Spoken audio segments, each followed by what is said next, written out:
I made it all the way to the last video before I felt the need to keep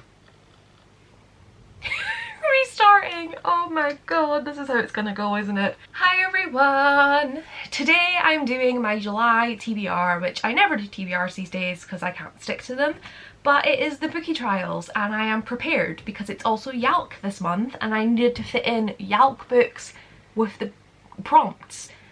And I honestly don't know why I'm doing this because it's not gonna happen. It's just not. I am competitive and I want, like, I'm not just doing I'm a scribe. I'm not just doing the scribe challenges. I have a challenge for all 18 challenges. A book for all 18 challenges, can't even talk. But if I can even finish my scribe challenges, I'm gonna be impressed because July is just a write-off. Well, 2 weeks of July are a write-off, the last 2 weeks, because of Yalk and also because I am house sitting for my cousin when she's on her honeymoon. That means no reading, because she has 2 Rottweilers, 3 cats, 2 African grey parrots, an eclectus, 2 macaws, 2 dagoos, and that's just in the house. There's also aviaries in the back garden. So there's a lot of animals for me to play with and love and snuggle and try not get bitten by, and I cannot wait. So you can bet that books are going to be the last thing on my mind when I have all those fluffers to snuggle with. So we're doing this TBR just so I feel like I'm involved somehow in the trials, but I'm putting it out there that if I even read my scribe challenges, it's a miracle. I'm quite upset because I really wanted to be like the champion of the first ever bookie trials. Like I wanted to read everything and complete the other like challenge thing she's gonna do, but I have to be honest with myself, it's not healthy for me to try and put myself through that much pressure. I have like 30-40 books that I want to get to before Yalk, which obviously is not going to happen, and some of my like priority ones haven't made the bookie trials TBR just because they don't fit the challenge. So if it starts getting too much, then I'm just going to start picking the books that I want to read for Yalk, because the bookie trials will happen again. They've been so successful and they've literally just started, so it's fine. I'll just miss out on a crown this year. Seriously, it's breaking my heart, but you know, it's my own fault for not being more prepared.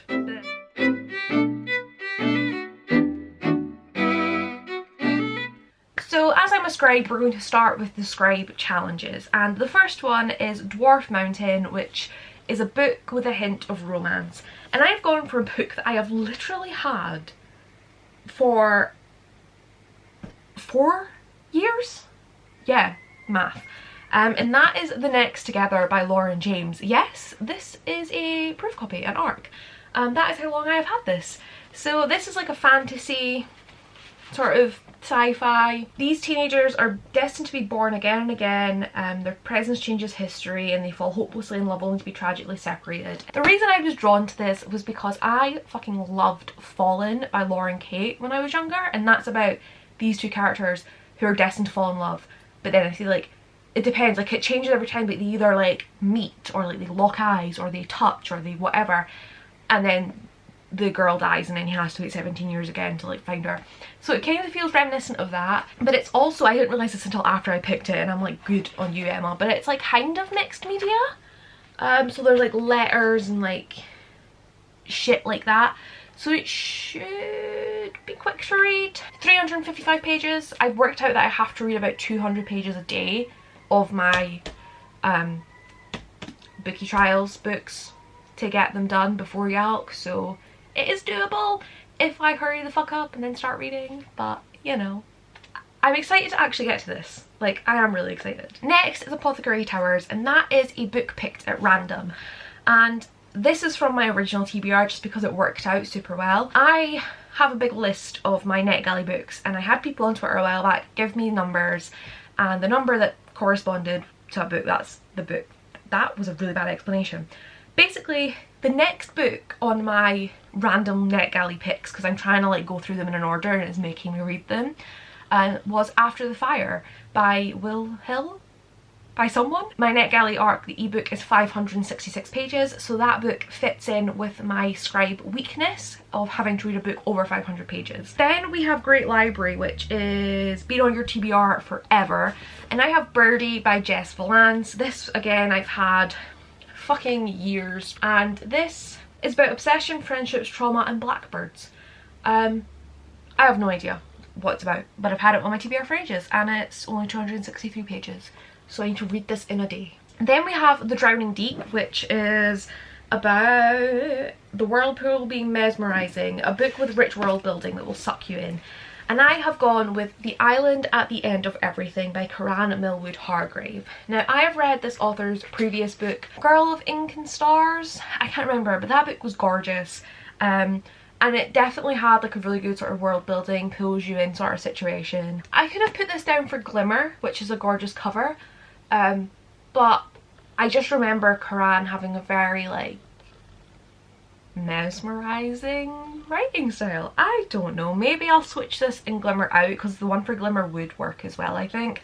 I don't know, it's hard to pick a book, be like, oh, a book with great world building, because how do I know it has great world building? I haven't read it, okay?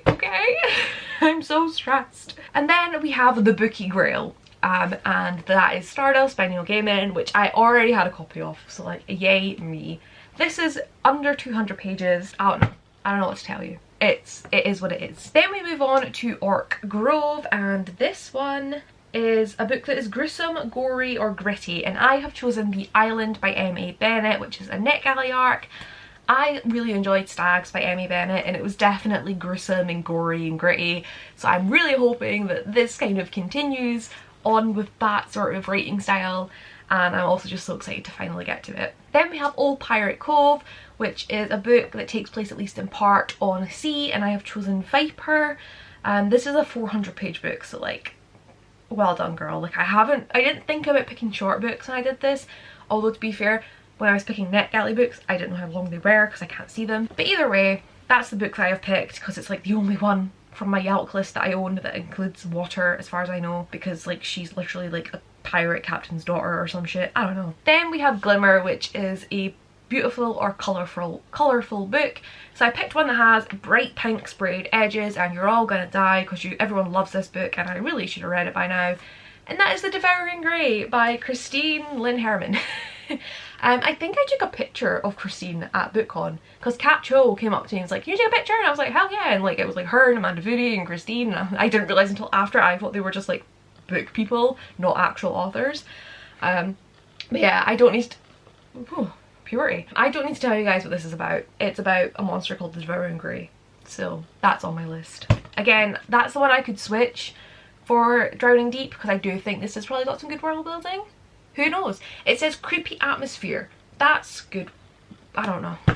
Next is Draconic Isle, and this has to include dragons, and none of my Yalk books have dragons. Well, there's one that apparently does, but like I didn't think it did. It was like somebody's listed it on Goodreads under a shelf of dragons, and I'm like, really?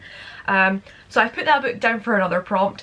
But the one that I have chosen is not a Yalk book. It is The Girl Who Circumnavigated Fairyland in a Ship of Her Own Making by Catherine M. Valente.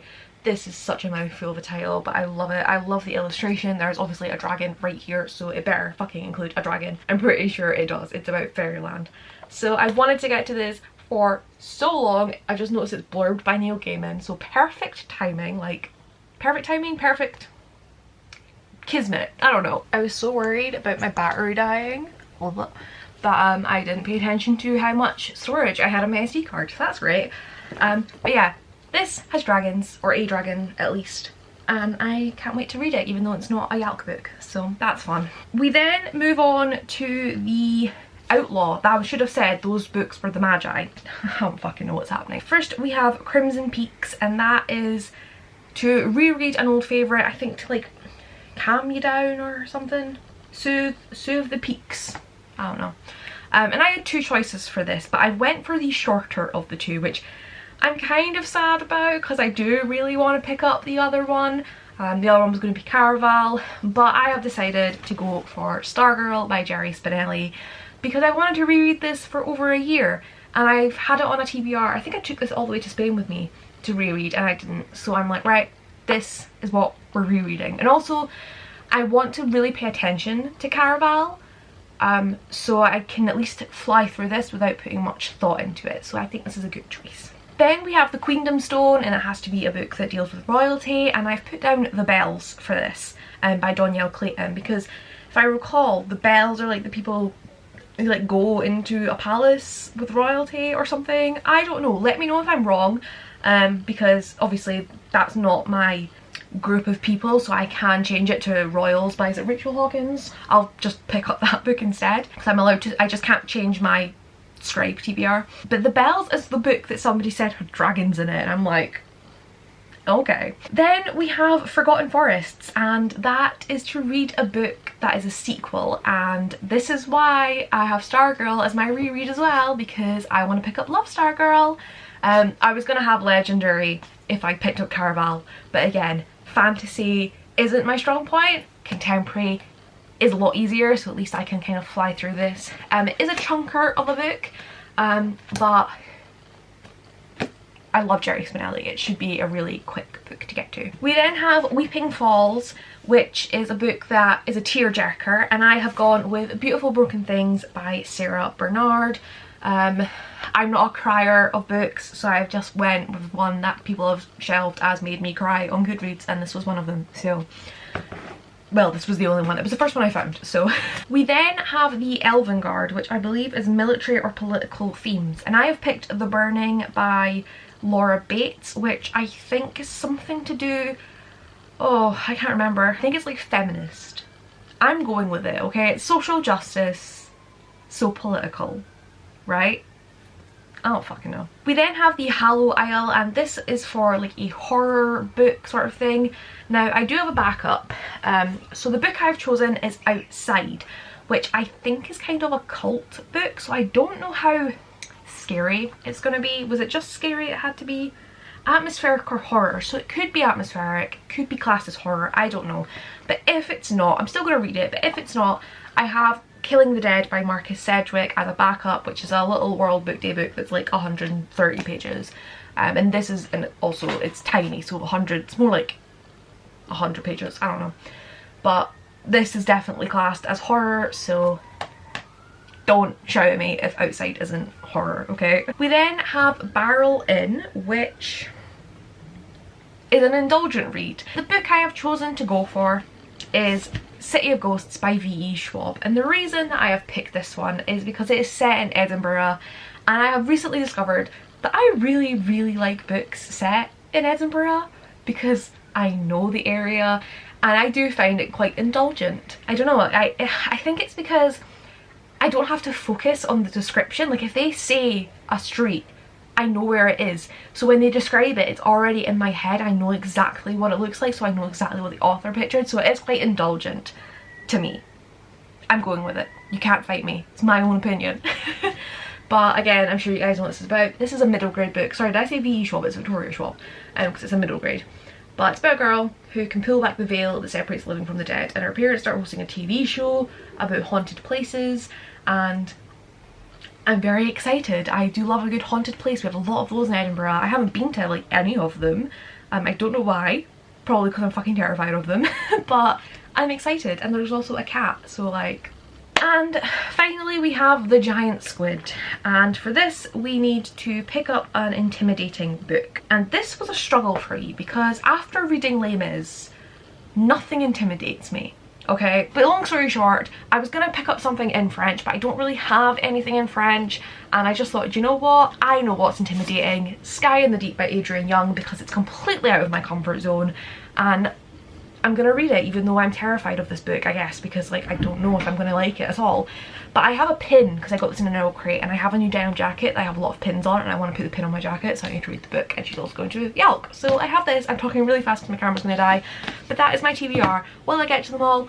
Probably fucking not, but we shall see. Again, not gonna read much in July, so don't expect a massive wrap up, but hey, who knows, maybe I'll read like 50 books. If I could read as fast as I could talk, that would be amazing. Audiobooks might be the way to go. But anyway, I'm gonna wrap this up here. Please like if you liked it, dislike if you didn't, leave me a comment, let me know what you thought of these books, and I'll see you in my next video. Bye! Oh my god, I have no thumbnails for any of my videos. Didn't think that through.